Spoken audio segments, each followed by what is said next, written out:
The Trump administration bracing tonight for the deadline tomorrow to release the Epstein files. The date weighs heavily on Donald Trump and the Bondi Justice Department. They have known this was coming. You can imagine it circled on their calendars as well. And they've known since Trump lost his bid to stop Congress from making the Epstein document release law, meaning it's not up to them anymore. This week, meanwhile, has featured more Epstein pressure on Trump, his top aide, saying he's in the files while trying to downplay his actual potential links to any Epstein crimes. Trump's number two at the FBI announcing that he is leaving and announcing that right before tomorrow's deadline. Notable timing for an official who claimed he would get the files released, but did not. A new investigative report today has come out on about how Epstein and Trump bonded over the pursuit of women. More on that in a moment. Congress also keeping the pressure up on the Trump DOJ by releasing new Epstein evidence today, which follows on what it had done last week. They have been parceling this out. And Congress is stressing that they have a bipartisan push to make Trump comply, with a range of warnings about consequences if they don't, from taking Bondi to court, which could drag this story and this Trump debacle well into next year, to even considering impeaching Trump if they defy the law and compliance tomorrow. Then there's a new explosive report I mentioned from The Times, which probes Trump's relationship with Epstein, a, quote, best friend, and how they bonded over the pursuit of women. This new account draws on receipts and evidence from that era, just as Trump's birthday card for Epstein, which referenced secrets and women, was contemporaneous. It's credible evidence from at the time, which is part of why that birthday card story was a big deal. Trump's suing the Journal over that reporting, and they're pushing back and saying they expect to be vindicated in court. Well, I mentioned that evidence, which matters, because today's new article has more evidence, like handwritten notes from all the way back to 1994 kept by Epstein's assistant, which the Times corroborated. The assistant noting at the time Trump was a regular presence in Epstein's life. Another employee noting the two talked at least 3 times a week in that period of their friendship of the mid and late 90s. That's a lot of contact. It adds to the questions about Trump's contradictions and secrecy about what he knew and when he knew it, with all this information coming out. To both of you, Julie, your view on what tomorrow's documents could provide. Well, hopefully they'll give us more insight into what the FBI knew, what they did, how many of these victims came forward. You know, we're not just talking about back in Palm Beach in 2005, 2006, but over the years, I know from my sources, some of these victims' lawyers, that there were many victims that came to the FBI in the ensuing years to tell them stories of abuse. So we'll get a better feel for how many victims there are, at least those that went to authorities, and what, if anything, the FBI and federal prosecutors did over, many years of this case was, investigated or supposed to be investigated. Emily? Yeah, I mean, that's exactly, Julie's right, the place to start. And then I think once we have some sense of that aspect of the materials, the number of victims, what they told the FBI, then we can stack that up against what we know happened, which was this sweetheart deal for Jeffrey Epstein, which Julie has reported, obviously, and the lack of prosecutions of anyone else. And it'll be easier to judge what the public thinks about those outcomes when we know what the FBI had their hands on. Welcome back, guys. When people hear the words Epstein files, they already know this is not a small story. This is one of those moments where powerful people start getting nervous because documents that stayed hidden for years may finally come out. And right now, all eyes are on Donald Trump. According to reports, Congress is putting serious pressure on the Trump administration to release these Epstein-related documents. Lawmakers from both parties are involved, which already tells you this is bigger than normal politics. They are warning that if the administration blocks or delays the release, there could be real consequences, even talks of impeachment. That alone shows how serious this situation has become.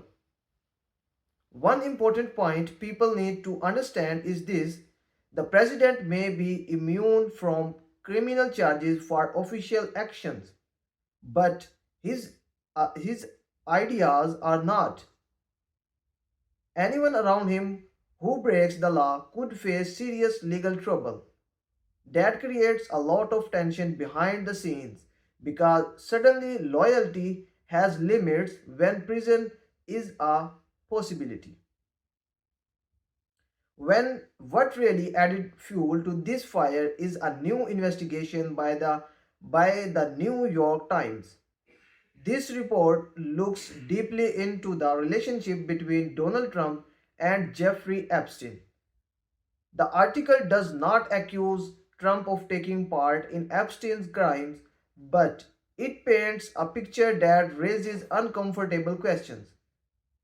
The report describes Trump and Epstein as very close at one time.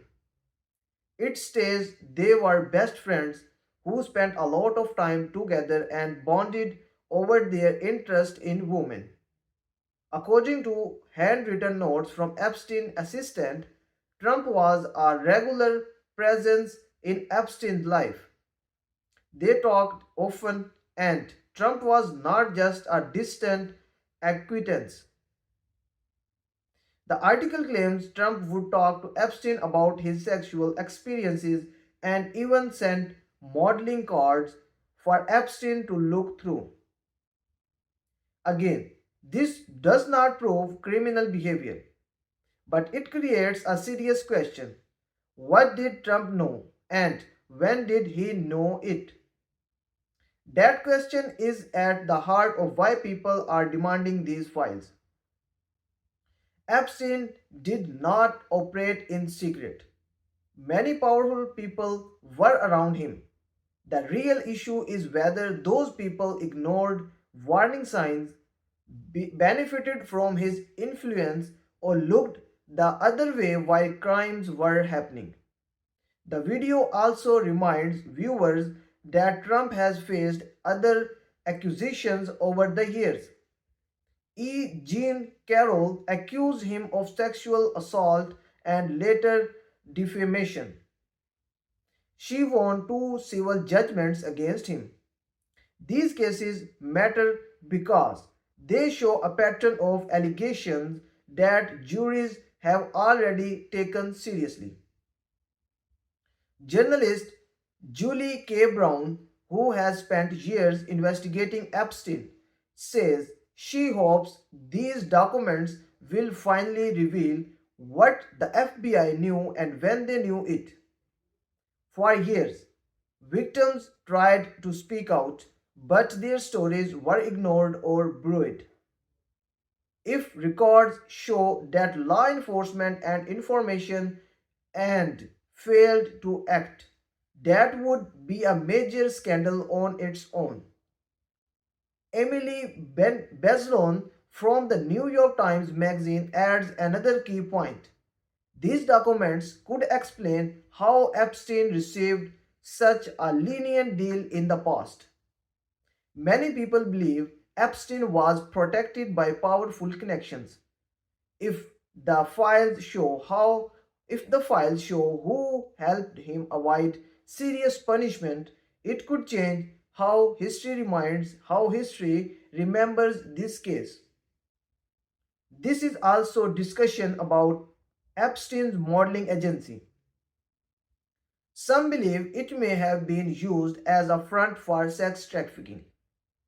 If documents support that theory, it would raise even more questions about who interacted with that agency and why no one spotted it sooner. What makes this situation even more sensitive is that the fallout could affect not just Trump but institutions themselves.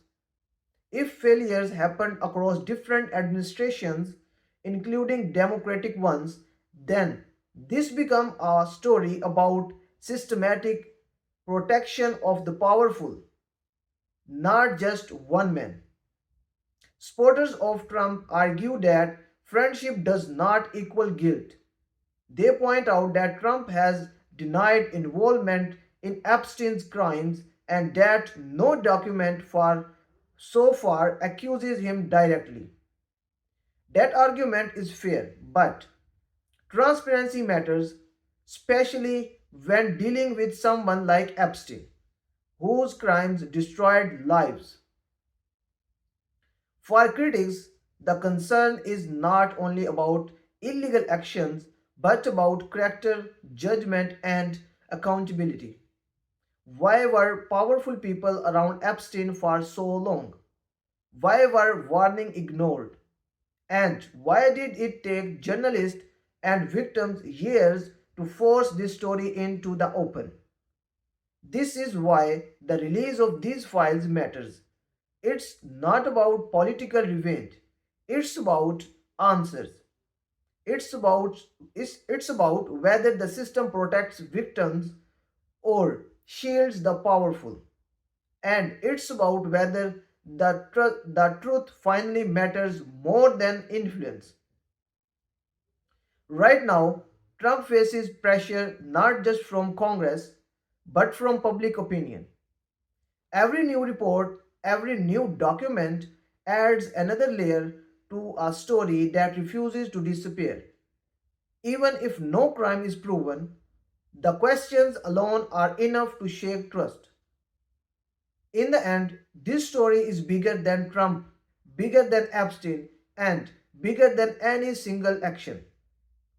It's about whether powerful people are held to the same standard as everyone else, or whether justice only applies to those without connections. And as these files get closer to being released, one thing is clear: the truth doesn't care about politics, loyalty, or power. It only waits for the moment when it can no longer be hidden. Thanks for watching my video. I will see you in the next video.